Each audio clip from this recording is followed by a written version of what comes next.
News आपके लिए बिहार विधानसभा चुनाव में आपको रखे अपडेट सबसे पहले सबसे तेज चैनल को सब्सक्राइब करें, लाइक करें, कमेंट। नमस्कार, न्यूज आपके लिए दीपू कुमार। जैसे कि मैं अभी पाली विधानसभा में ऐन खां गाँव के पास में हूँ और यहाँ पे संदीप सौरभ से हम लोग जुड़ेंगे और जुड़ के बातचीत करेंगे कि संदीप सौरभ जो कि अभी वर्तमान में विधायक भी रह चुके हैं, वो झंडा के 3 तारा पे महागठबंधन से टिकट लेकर पालीगंज विधानसभा से वो चुनाव लड़ रहे हैं। आइए हम संदीप सौरभ से जुड़ते हैं और जुड़कर उनसे बातचीत करते हैं क्या कुछ मुद्दों को लेकर वो जनता के बीच जाएंगे और जनता उनको क्यों वोट करेगी, इस विषय को लेकर हम लोग संदीप सौरभ से जुड़ते हैं।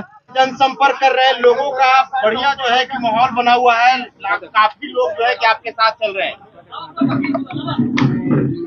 देखिए पूरे पालीगंज में महागठबंधन के पक्ष में हवा नहीं चल रही है बल्कि आंधी चल रही है।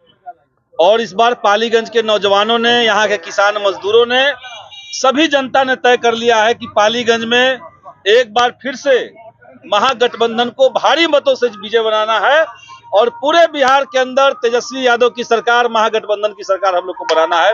ये जनता ने तय कर लिया है। प्रत्याशी की तरफ से आपके ऊपर आरोप लगाया जा रहा है कि टाइगर टैक्स के नाम से जो है कि पालीगंज की आम जनता को परेशान किया जाता है। जो खुद ही सोन का बालू खाता हो, जो खुद ही अपराध की घटनाओं में संलिप्त रहे, वो हमारे ऊपर आरोप लगाएंगे।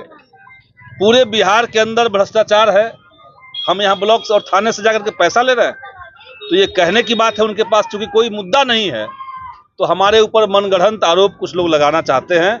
लेकिन जनता जानती है कि संदीप सौरभ ने 5 साल में अपराध रोकने के लिए, शांति बनाए रखने के लिए और ब्लॉक थाना से लेकर के विधानसभा तक भ्रष्टाचार को रोकने के लिए कितना संघर्ष किया है।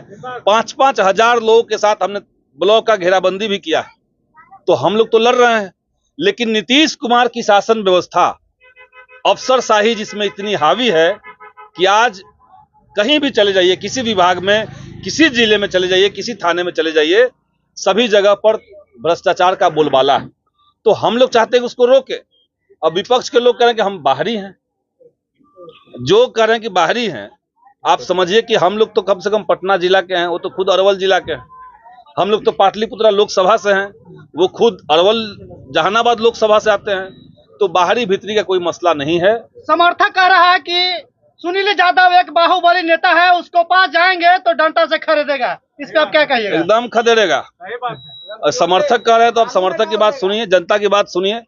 हमारे पास कोई भी जनता आया 5 साल में, हमने कभी किसी को नहीं कहा कि आपकी बात नहीं सुनेंगे, आप हमारे वोटर हैं कि नहीं हैं, आप किस जाति के हैं, किस इलाके के हैं, हमने कभी नहीं कहा। बॉडीगार्ड पे क्या कहिएगा उनको? बल्कि पालीगंज के अलावा भी बिहार के बाहर की जनता, माने बिहार की जनता, दूसरे जिलों की जनता, खास करके छात्र नौजवान हमसे मिलते रहे और पूरे बिहार के अंदर युवाओं का मुद्दा, रोजगार का मुद्दा, शिक्षा का मुद्दा जितनी मजबूती से हमने उठाया है, वो केवल पालीगंज के युवा नहीं, पूरे बिहार के युवा जानते हैं।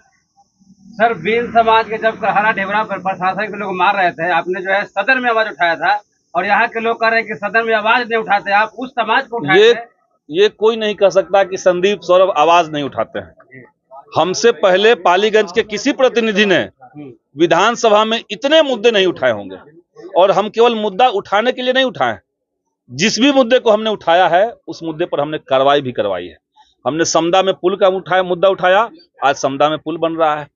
घुड़ना बिघा गांव है पालीगंज में, आजादी से लेकर के आज तक 2000 की आबादी वाले गांव में सड़क नहीं था, वहां सड़क निर्माण की मांग हमने विधानसभा में उठाई।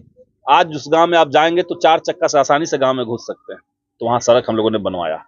इसी तरीके से युवाओं का सवाल, रोजगार, TRE 1, TRE 2, जितने बहालियों से संबंधित मामले हैं, सब पे हम लोग लगातार संघर्ष किए हैं।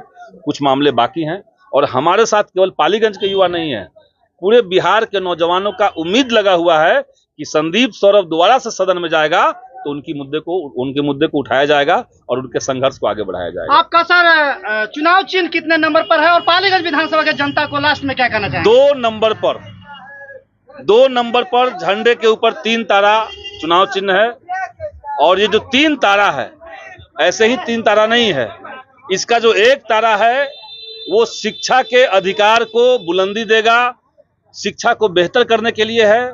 दूसरा तारा जो है वो युवाओं के रोजगार के लिए समर्पित है और जो तीसरा तारा है वो समूचे समाज का बिहार के विकास की तरफ अग्रसर करने वाला है।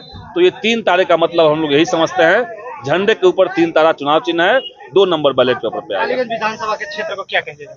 क्षेत्र की जनता जिस तरीके से हमें समर्थन दे रही है, लोग जिस तरह से अपना मोहब्बत दे रहे हैं, अपना आशीर्वाद दे रहे हैं, उसके लिए तहे दिल से हम सबका शुक्रिया अदा करते हैं, सभी को प्रणाम करते हैं, सभी को लाल सलाम।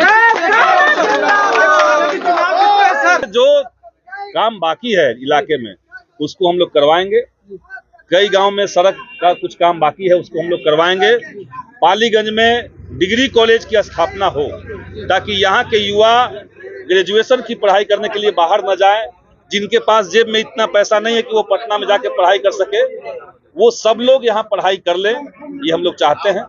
तो यहाँ डिग्री कॉलेज की स्थापना होगी। नहरों का उड़ाही हमने करवाया था, लेकिन अंतिम छोर तक पानी पहुंचाने के लिए कदवन जलाशय का निर्माण, ये पूरे बिहार का मामला है। तो सोन नदी के पास कदवन जलाशय का निर्माण, ये हमारा एजेंडा रहेगा, इसके लिए हम लोग संघर्ष करेंगे। और नहरों का पक्कीकरण, तो ये कुछ प्रमुख एजेंडा है जिसको लेकर के हम लोग काम करेंगे। और साथ ही साथ अलग अलग सभी पंचायतों में नए स्वास्थ्य केंद्र खोले जाएंगे। और अभी तो सरकार नहीं मान रही कि वहां डॉक्टर देंगे, एएनएम से काम चलाया जा रहा है, लेकिन हम प्रयास करेंगे कि सारे एएनएम को पूरे बिहार में डॉक्टर दिया जाए, सारे स्वास्थ्य केंद्रों को जो ग्रामीण स्वास्थ्य केंद्र है। तो इन तमाम मुद्दों को लेकर के आगे लड़ाई लड़ी जाएगी, संघर्ष किया जाएगा, सदन में आवाज उठाई जाएगी और जहां जरूरत महसूस होगी वहां पे हम लोग जनता को गोलबंद करेंगे, आंदोलन भी तेज करेंगे। नारा लगा जी।